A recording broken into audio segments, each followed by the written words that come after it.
Ada jamaah saya itu pedagang herbal. Pedagang herbal ini banyak sekali itu langganannya Pak. Ada salah satu langganannya yang datang pada satu waktu itu nampak di wajahnya sedih. Karena orangnya ini cakap komunikasi, pedagang herbal ini orangnya juga solih, mungkin lebih solih dari saya. Dia nanya itu, Pak kelihatannya ada masalah ya Pak. Sharing aja Pak kalau mau, kalau nggak mau nggak apa-apa. Loh, Bapak itu akhirnya terbuka Pak. Iya Pak, saya punya masalah sama anak saya semata wayang, tapi Masya Allah Pak, ya Allah ujian saya itu sama anak. Anaknya kenapa Pak? Anak saya kecanduan game online.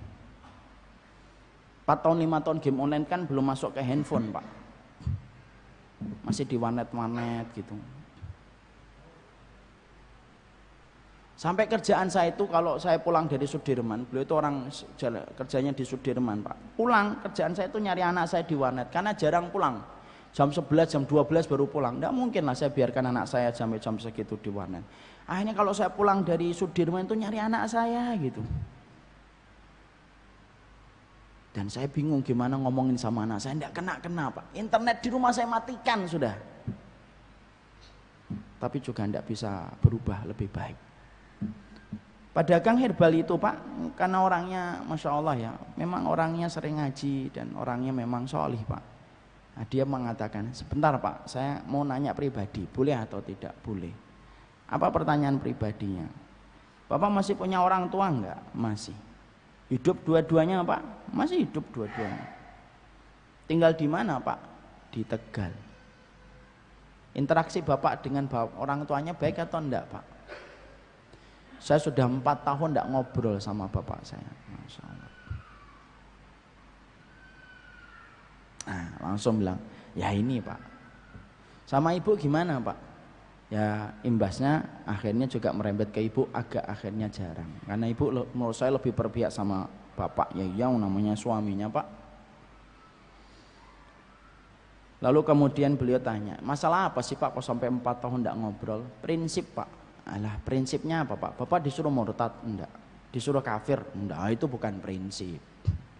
Itu egoisnya laki-laki sama laki-laki Pak.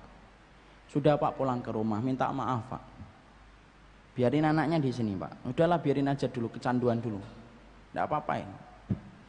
Nanti kalau lapar juga pulang. Bapak yang penting memperbaiki kualitas dengan orang tuanya. Minta maaf Pak. Cucup tangan bapaknya, cucup tangan ibunya. Ibarat kata. Jangan nanya ya, gimana cucup kakinya orang tua Ustaz. Ibarat kata. Makanya sebelum ada yang nanya saya jawab dulu. Itu ibarat kata katanya. Minta maaf lah dulu. Ternyata beliau itu mudah nerima nasihat Pak. Gitu ya Pak? Iya. Bapak kalau di sini sudah baik, yang lainnya itu pasti diselesaikan sama Allah. Itulah yang saya dapatkan dari perkataan para ulama. Dulu tuh kayak gitu yang saya dengarkan di kajian. Loh, qadarullahnya Pak, diberikan hati yang mudah nerima. Mungkin karena saking suntuknya, seakan-akan dapetin obat itu Pak. Pulang dia akhirnya, lalu kemudian menebus dengan orang tuanya itu. Sampai akhirnya dia perbaiki betul itu. Minta maaf betul sama bapaknya dan ibunya. Balik Pak ke Jakarta, ke Bekasi Timur itu. Dalam kondisi anaknya masih candu Pak. 1 bulan pertama tidak ada perubahan. Tapi sang bapak fokus sama orang tuanya dan dia pengen menebus 4 tahun itu. Kata-kata singkat yang diucapkan oleh pedagang herbal itu masuk ke hatinya Pak. Orang kan kalau ngomong dari hati itu kan nyampainya ke hati Pak. Itu ngetuk langsung ke jiwanya ya.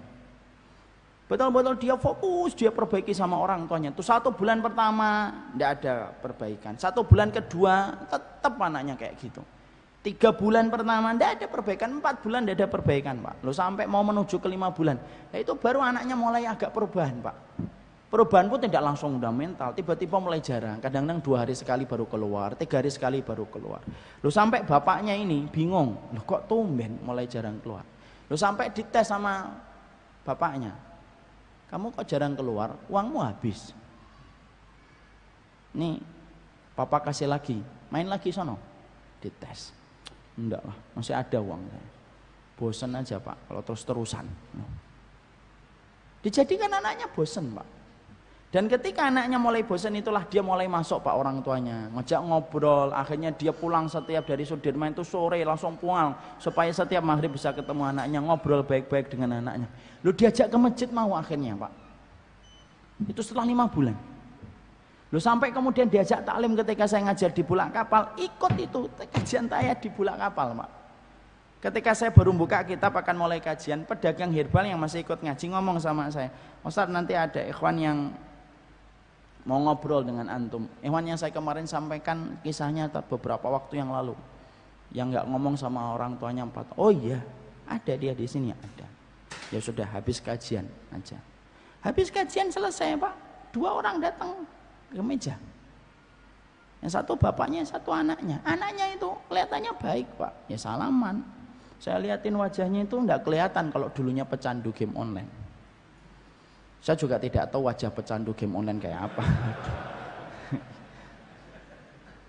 Tapi kelihatannya enggak kelihatan. Pulang pak dia pergi, anaknya pergi duluan pamit, bapaknya itu ngobrol sama saya. Benar ya Ustadz, saya pura-pura enggak tahu. Benar apa pak? Kalau kita merapikan hubungan kita dengan orang tua itu Allah akan merapikan kualitas hidup kita. Nah itu bapak tahu.